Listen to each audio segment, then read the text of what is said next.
Olá, seja muito bem-vindo. Que a paz do Senhor Jesus Cristo esteja com todos vocês. Adoramos o Deus de amor e louvamos por sua bondade para conosco.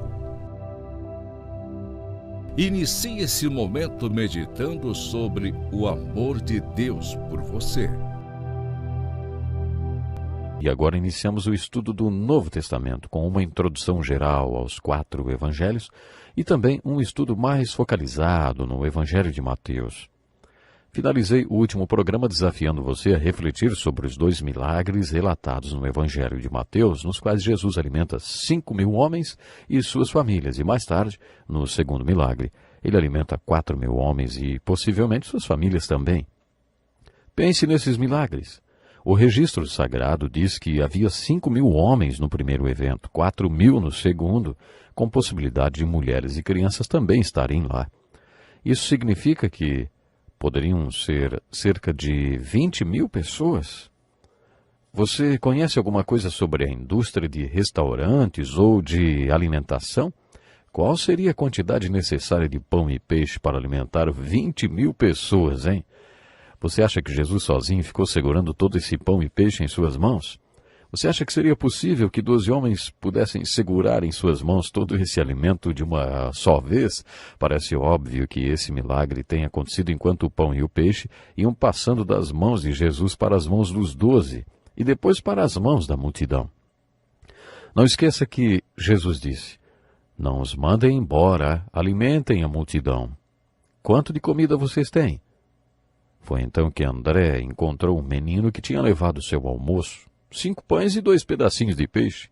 André trouxe esse menino e seu almoço para Jesus e disse: "Encontrei esse menino que trouxe um lanche, mas o que é isso para toda essa gente?"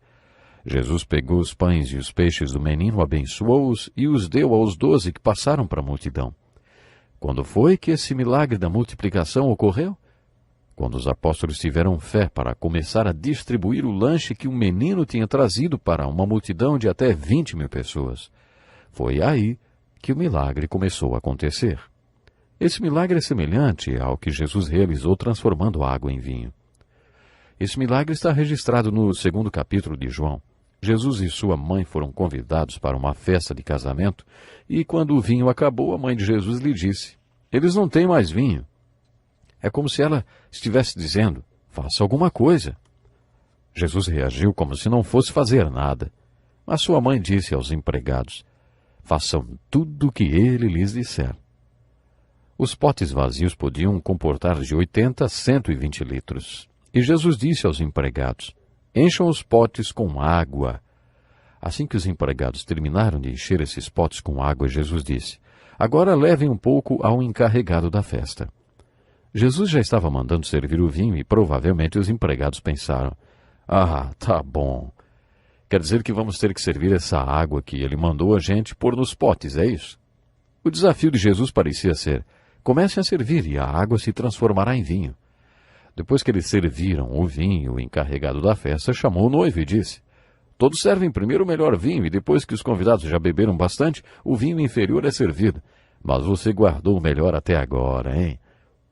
Esse foi um grande milagre. Mas quando esse milagre aconteceu, hein? Quando é que a água transformou-se em vinho? Quando os empregados serviram a água. Quando obedeceram em fé, eles creram. E quando os pães e os peixes se multiplicaram? Quando os apóstolos tiveram fé para crer que aqueles 5 pães e os 2 peixinhos poderiam alimentar milhares de pessoas. Quando eles obedeceram em fé, aí o milagre aconteceu. A estratégia de Jesus ilustrada nesse milagre foi: Jesus Cristo veio a esse mundo como Salvador. Jesus falou para o rabino em João capítulo 3 que ele é o único Salvador de Deus, a única solução de Deus, o único Filho de Deus. Jesus quer ser essa solução para o mundo. Ele quer passar essa salvação para o mundo através dos seus discípulos, através da sua igreja para o mundo perdido. Isso quer dizer, através de pessoas como você e eu. Jesus podia ter alimentado a multidão de qualquer outra maneira. Mas por que ele passou o alimento para os discípulos para que eles passassem para a multidão? Porque Jesus queria nos mostrar o que significa satisfazer as necessidades do mundo através da sua igreja, através do seu povo. Jesus tinha analisado, organizado, delegado e agora estava supervisionando. Enquanto o alimento estava sendo distribuído, Jesus estava lá, supervisionando, para ter certeza de que aquela provisão iria de suas mãos para as mãos dos discípulos e delas para o povo necessitado deste mundo carente. Observe que esse padrão se repete no Evangelho de Mateus e culmina com o grande comissionamento, no capítulo 28. Durante 3 anos, Jesus tentou passar esse princípio para os apóstolos. Eles estavam estrategicamente posicionados entre Jesus e as multidões, e toda a provisão de Jesus para as multidões passava das mãos de Jesus para as dos apóstolos, para depois chegar às multidões. Jesus enfatizou pela última vez esse princípio quando fez o grande comissionamento registrado no último capítulo de Mateus. Jesus tinha sido crucificado e ressuscitado quando reuniu os apóstolos mais uma vez e lhes diz para irem para a Galiléia. Antes de ser crucificado, Jesus havia dito que os encontraria na Galiléia. Você faria planos para se encontrar com alguém se soubesse que seria executado? Jesus disse que os encontraria na Galiléia, e os apóstolos se lembraram disso quando ouviram que ele tinha ressurgido. 500 discípulos foram para a Galiléia e receberam de Jesus o grande comissionamento. Foi-me dada toda a autoridade nos céus e na terra, disse Jesus. Portanto, vão e façam discípulos de todas as nações, batizando-os em nome do Pai, do Filho e do Espírito Santo, ensinando-os a obedecer a tudo que lhes ordenei, e eu estarei sempre com vocês, até o fim dos tempos.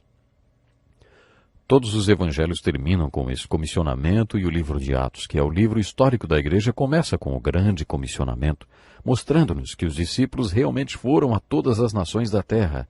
Eles fizeram discípulos, batizaram, ensinaram a eles tudo que Jesus tinha lhes ensinado. No dia do Pentecostes, quando surgiu a igreja com todos aqueles sinais e maravilhas, Pedro disse: "Vocês sabem quem fez tudo isso acontecer? Jesus, o homem que vocês crucificaram, que ressuscitou e está sentado à direita do Pai." Mais uma vez, Jesus estava supervisionando e agonizando por causa da sua igreja. Ele ainda faz isso. A história nos conta todas as perseguições à igreja de Jesus que aconteceram, e ainda acontecem em várias partes do mundo, e por isso Jesus agoniza. Outro motivo que o faz agonizar é que sua igreja não é mais como deveria ser. Ela é superficial. E Jesus quer que ela seja uma organização missionária. William Booth foi o fundador do Exército da Salvação e trabalhou muito nas favelas de Londres. Ele costumava dar apelidos às pessoas que se convertiam e apelidou uma Sally de Boca Santa. Você deve imaginar por quê. Quando Sally Boca Santa se converteu, foi convidada a tocar bateria nas reuniões que eram realizadas nas ruas. Durante algum tempo ela ficou muito animada, mas depois não parecia tão entusiasmada tocando sua bateria. William achou que deveria dar-lhe uma oportunidade e durante uma das reuniões convidou Sally Boca Santa para dar um testemunho. Ela se levantou e começou a falar. Pessoal, vocês sabem que agora eu sou de Jesus. Antes eu dançava em bares, bebia muito e falava muito palavrão. É por isso que me chamam de Boca Santa. Mas sabe, desde que eu conheci Jesus..." Aí o seu rosto se iluminou e ela continuou. "Eu gosto de tocar essa..." Falou um palavrão de bateria. O testemunho não podia ter sido melhor.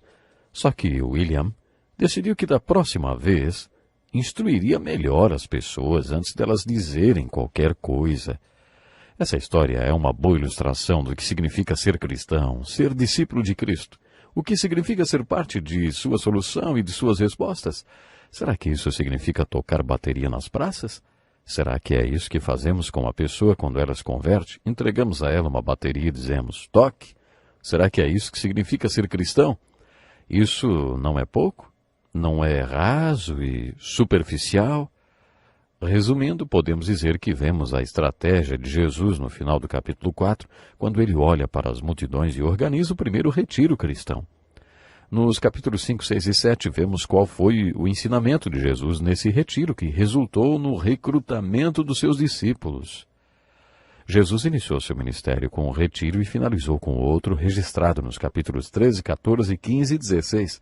O sermão do último retiro foi chamado de o Sermão da Última Ceia.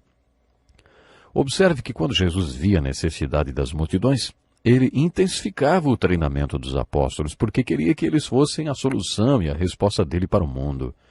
Se você entender esse padrão de Jesus, também entenderá qual era a sua estratégia. Na vez seguinte em que Jesus olhou para a multidão, ele comissionou os 12 e iniciou o treinamento deles a fim de enviá-los. Durante os seus 3 anos de ministério, Jesus teve como principal missão treinar os 12. Jesus também alimentou 2 multidões de 5.000 e depois de 4.000 homens. Creio que, com esses 2 milagres, Jesus estava dizendo: vejam, eu tenho a solução e a resposta, e vocês devem suprir as necessidades desse mundo carente. A minha solução para os problemas do mundo passarão de mim através de vocês para as multidões. A estratégia de Jesus culmina no final do Evangelho de Mateus, no capítulo 28, quando Jesus fala aos 500 discípulos depois daquele treinamento de 3 anos. Vão e façam discípulos de todas as nações, batizando-os em nome do Pai, do Filho e do Espírito Santo, ensinando-os a obedecer a tudo que eu lhes ordenei. Eu estarei sempre com vocês até o fim dos tempos. E você, hein?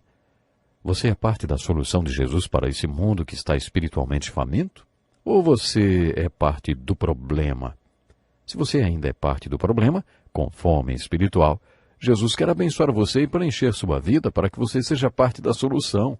Portanto, venha a Cristo hoje, esse é o meu convite.